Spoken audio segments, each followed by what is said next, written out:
जब श्रीराम अयोध्या में राज्य करने लगे, तब एक दिन समस्त ऋषिमुनि श्री रघुनाथ जी का अभिनंदन करने के लिए अयोध्यापुरी में आए। श्री रामचंद्र जी ने उन सबका यथोचित सत्कार किया। वार्तालाप करते हुए अगस्त्य मुनि कहने लगे, युद्ध में आपने जो रावण का संहार किया वह कोई बड़ी बात नहीं है, परंतु द्वंद्व युद्ध में लक्ष्मण के द्वारा इंद्रजित का वध सबसे अधिक आश्चर्य की बात है। यह मायावी राक्षस युद्ध में सब प्राणियों के लिए अवध्य था। उनकी बात सुनकर रामचंद्र जी को बड़ा आश्चर्य हुआ। वे बोले, मुनिवर, रावण और कुंभकर्ण भी तो महान पराक्रमी थे, फिर आप केवल इंद्रजित मेघनाद की ही इतनी प्रशंसा क्यों करते हैं? महोदर, प्रहस्त, विरूपाक्ष भी कम वीर न थे। इस पर अगस्त्य मुनि बोले, इस प्रश्न का उत्तर देने से पहले मैं तुम्हें रावण के जन्म, वर प्राप्ति आदि का विवरण सुनाता हूँ। ब्रह्मा जी के पुलस्त्य नामक पुत्र हुए थे, जो उन्हीं के समान तेजस्वी और गुणवान थे। एक बार वे महगिरी पर तपस्या करने गए।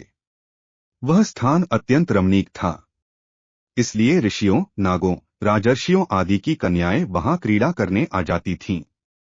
इससे उनकी तपस्या में विघ्न पड़ता था। उन्होंने उन्हें वहां आने से मना किया। जब वे नहीं मानी तो उन्होंने शाप दे दिया कि कल से जो लड़की यहां मुझे दिखाई देगी वह गर्भवती हो जाएगी। शेष सब कन्याओं ने तो वहां आना बंद कर दिया, परंतु राजर्षि तृणबिंदु की कन्या शाप की बात से अनजान होने के कारण उस आश्रम में आ गई और महर्षि के दृष्टि पड़ते ही गर्भवती हो गई। जब तृणबिंदु को यह बात मालूम हुई तो उन्होंने अपने कन्या को पत्नी के रूप में महर्षि को अर्पित कर दिया। इस प्रकार विश्रवा का जन्म हुआ, जो अपने पिता के समान वेदविद और धर्मात्मा हुआ। महामुनि भरद्वाज ने अपनी कन्या का विवाह विश्रवा से कर दिया। उनके वैश्रवण नामक पुत्र हुआ। वह भी धर्मात्मा और विद्वान था। उसने भारी तपस्या करके ब्रह्मा जी को प्रसन्न किया और यम, इंद्र तथा वरुण के सदृश लोकपाल का पद पाया। फिर उसने त्रिकूट पर्वत पर बसी लंका को अपना निवास स्थान बनाया और राक्षसों पर राज्य करने लगा। श्रीराम ने आश्चर्य से पूछा, तो क्या कुबेर और रावण से भी पहले लंका में मांसभक्षी राक्षस रहते थे? फिर उनका पूर्वज कौन था? यह सुनने के लिए मुझे कौतूहल हो रहा है। तब अगस्त्य जी बोले, पूर्व काल में ब्रह्मा जी ने अनेक जल जंतु बनाए और उनसे समुद्र के जल की रक्षा करने के लिए कहा। तब उन जंतुओं में से कुछ बोले कि हम इसका रक्षा करेंगे और कुछ ने कहा कि हम इसका यक्षण पूजा करेंगे। इस पर ब्रह्मा जी ने कहा कि जो रक्षण करेगा वह राक्षस कहलाएगा और जो यक्षण करेगा वह यक्ष कहलाएगा। इस प्रकार वे दो जातियों में बंट गए। राक्षसों में हेति और प्रहेति दो भाई थे। प्रहेति तपस्या करने चला गया, परंतु हेति ने भया से विवाह किया, जिससे उसके विद्युत्केश नामक पुत्र उत्पन्न हुआ। विद्युत्केश के सुकेश नामक पराक्रमी पुत्र हुआ। सुकेश के माल्यवान, सुमाली और माली नामक 3 पुत्र हुए।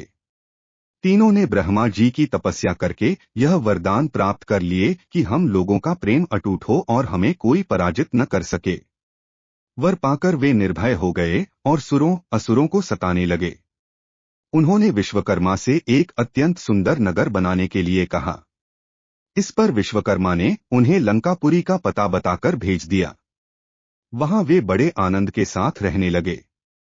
माल्यवान के वज्रमुष्टि, विरूपाक्ष, दुर्मुख, सुप्तघ्न, यज्ञकोप, मत्त और उन्मत्त नामक 7 पुत्र हुए। सुमाली के प्रहस्त्र, अकंपन, विकट, कालिकामुख, धूम्राक्ष, दंड, सुपार्श्व, संहनादी, प्रधस एवं भारकर्ण नाम के 10 पुत्र हुए। माली के अनल, अनिल, हर और संपाति नामक 4 पुत्र हुए। ये सब बलवान और दुष्ट प्रकृति होने के कारण ऋषिमुनियों को कष्ट दिया करते थे। उनके कष्टों से दुखी होकर ऋषिमुनिगण जब भगवान विष्णु की शरण में गए तो उन्होंने आश्वासन दिया कि हे ऋषियों, मैं इन दुष्टों का अवश्य ही नाश करूंगा। जब राक्षसों को विष्णु के इस आश्वासन की सूचना मिली तो वे सब मंत्रणा करके संगठित हो माली के सेनापतित्व में इंद्रलोक पर आक्रमण करने के लिए चल पड़े। समाचार पाकर भगवान विष्णु ने अपने अस्त्र शस्त्र संभाले और राक्षसों का संहार करने लगे। सेनापति माली सहित बहुत से राक्षस मारे गए और शेष लंका की ओर भाग गए। जब भागते हुए राक्षसों का भी नारायण संहार करने लगे तो माल्यवान क्रुद्ध होकर युद्धभूमि में लौट पड़ा। भगवान विष्णु के हाथों अंत में वह भी काल का ग्रास बना। शेष बचे हुए राक्षस सुमाली के नेतृत्व में लंका को त्याग कर पाताल में जा बसे और लंका पर कुबेर का राज्य स्थापित हुआ। अब मैं तुम्हें रावण के जन्म की कथा सुनाता हूँ। राक्षसों के विनाश से दुखी होकर सुमाली ने अपनी पुत्री कैकसी से कहा कि पुत्री, राक्षस वंश के कल्याण के लिए मैं चाहता हूं कि तुम परम पराक्रमी महर्षि विश्रवा के पास जाकर उनसे पुत्र प्राप्त करो। वही पुत्र हम राक्षसों की देवताओं से रक्षा कर सकता है। अगस्त्य मुनि ने कहना जारी रखा। पिता की आज्ञा पाकर कैकसी विश्रवा के पास गई। उस समय भयंकर आंधी चल रही थी। आकाश में मेघ गरज रहे थे। कैकसी का अभिप्राय जानकर विश्रवा ने कहा कि भद्रे, तुम इस कुबेला में आई हो। मैं तुम्हारी इच्छा तो पूरी कर दूंगा, परंतु इससे तुम्हारी संतान दुष्ट स्वभाव वाली और क्रूरकर्मा होगी। मुनि की बात सुनकर कैकसी उनके चरणों में गिर पड़ी और बोली कि भगवन, आप ब्रह्मवादी महात्मा हैं। आपसे मैं ऐसी दुराचारी संतान पाने की आशा नहीं करती। अतः आप मुझ पर कृपा करें। कैकसी के वचन सुनकर मुनि विश्रवा ने कहा कि अच्छा, तो तुम्हारा सबसे छोटा पुत्र सदाचारी और धर्मात्मा होगा। इस प्रकार कैकसी के 10 मुख वाले पुत्र का जन्म हुआ, जिसका नाम दशग्रीव रखा गया। उसके पश्चात कुंभकर्ण, शूर्पणखा और विभीषण के जन्म हुए। दशग्रीव और कुंभकर्ण अत्यंत दुष्ट थे, किंतु विभीषण धर्मात्मा प्रकृति का था। अपने भाई वैश्रवण से भी अधिक पराक्रमी और शक्तिशाली बनने के लिए दशग्रीव ने अपने भाइयों सहित ब्रह्मा जी की तपस्या की। ब्रह्मा के प्रसन्न होने पर दशग्रीव ने मांगा कि मैं गरुड़, नाग, यक्ष, दैत्य, दानव, राक्षस तथा देवताओं के लिए अवध्य हो जाऊं। ब्रह्मा जी ने तथास्तु कहकर उसकी इच्छा पूरी कर दी। विभीषण ने धर्म में अविचल मति का और कुंभकर्ण ने वर्षों तक सोते रहने का वरदान पाया।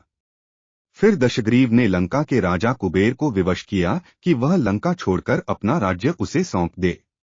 अपने पिता विश्रवा के समझाने पर कुबेर ने लंका का परित्याग कर दिया और रावण अपनी सेना, भाइयों तथा सेवकों के साथ लंका में रहने लगा। लंका में जम जाने के बाद अपने बहन शूर्पणखा का विवाह कालका के पुत्र दानवराज विद्युविह्वा के साथ कर दिया। उसने स्वयं दिति के पुत्र मय की कन्या मंदोदरी से विवाह किया, जो हेमा नामक अप्सरा के गर्भ से उत्पन्न हुई थी। विरोचन कुमार बलि की पुत्री वज्रज्वला से कुंभकर्ण का और गंधर्वराज महात्मा शैलूष की कन्या सरमा से विभीषण का विवाह हुआ। कुछ समय पश्चात मंदोदरी ने मेघनाद को जन्म दिया, जो इंद्र को परास्त कर संसार में इंद्रजित के नाम से प्रसिद्ध हुआ। सत्ता के मद में रावण उच्छृंखल हो देवताओं, ऋषियों, यक्षों और गंधर्वों को नाना प्रकार से कष्ट देने लगा।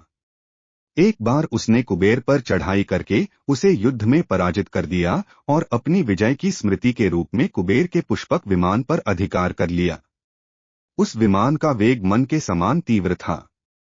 वह अपने ऊपर बैठे हुए लोगों की इच्छानुसार छोटा या बड़ा रूप धारण कर सकता था। विमान में मणि और सोने की सीढ़ियां बनी हुई थीं और तपाए हुए सोने के आसन बने हुए थे।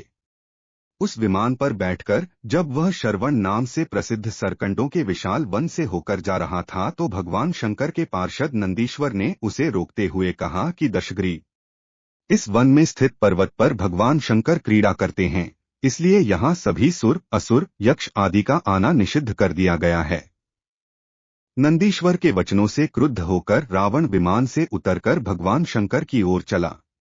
उसे रोकने के लिए उससे थोड़ी दूर पर हाथ में शूल लिए नंदी दूसरे शिव की भांति खड़े हो गए। उनका मुख वानर जैसा था। उसे देखकर रावण ठहाका मारकर हंस पड़ा। इससे कुपित हो नंदी बोले कि दशानन, तुमने मेरे वानर रूप की अवहेलना की है, इसलिए तुम्हारे कुल का नाश करने के लिए मेरे ही समान पराक्रमी रूप और तेज से संपन्न वानर उत्पन्न होंगे। रावण ने इस ओर तनिक भी ध्यान नहीं दिया और बोला कि जिस पर्वत ने मेरे विमान की यात्रा में बाधा डाली है, आज मैं उसी को उखाड़ फेंकूंगा। यह कहकर उसने पर्वत के निचले भाग में हाथ डालकर उसे उठाने का प्रयत्न किया। जब पर्वत हिलने लगा तो भगवान शंकर ने उस पर्वत को अपने पैर के अंगूठे से दबा दिया। इससे रावण का हाथ बुरी तरह से दब गया और वह पीड़ा से चिल्लाने लगा। जब वह किसी प्रकार से हाथ न निकाल सका तो रोते भगवान शंकर की स्तुति और क्षमा प्रार्थना करने लगा। इस पर भगवान शंकर ने उसे क्षमा कर दिया और उसके प्रार्थना करने पर उसे एक चंद्रहास नामक खड्ग भी दिया।